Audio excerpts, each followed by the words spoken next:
बजे आग लगी थी वैसे कुछ पता चला था? सर रात वाला शिफ्ट में था, वो बताएगा, वो तो चले गए। ये कितने फ्लोर पर है ये घर? 12वें फ्लोर पर। 12 अच्छा।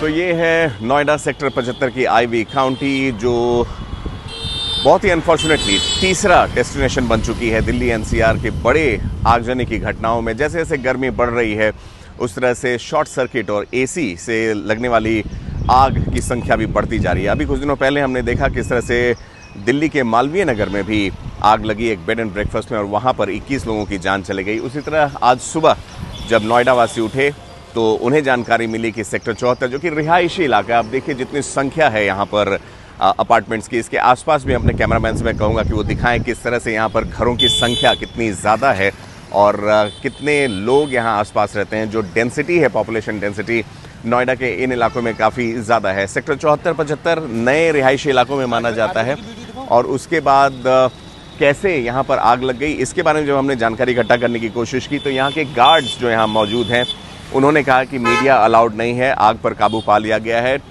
टावर नंबर B2 के फ्लैट नंबर 1206 में ये आग लगी थी और उसकी वजह से जो 12वीं फ्लोर से जो आग की लपटें ऊपर जानी शुरू हुई उसमें ऊपर के घरों से भी लोगों ने अपना घर खाली किया, लोग बाहर निकल के आए। किसी भी जानो माल का नुकसान नहीं हुआ है, लेकिन 1206 फ्लैट में ऑब्वियसली जो आग लगने से जो नुकसान हुआ है वो अपनी जगह तो कायम है।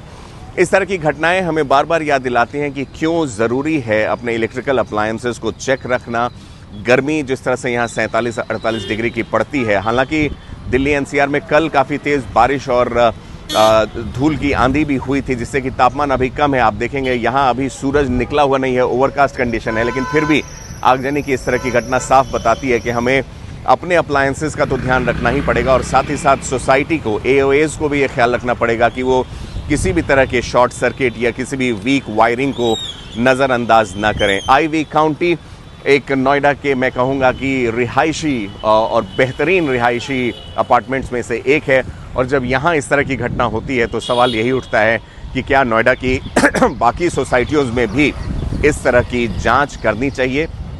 आए दिन इस तरह की घटनाएं सामने आती रहती हैं जिसको लेकर लोगों को भी सजग रहने की ज़रूरत है और प्रशासन को भी और साथ ही साथ अपार्टमेंट्स के AOA और RWAs को भी।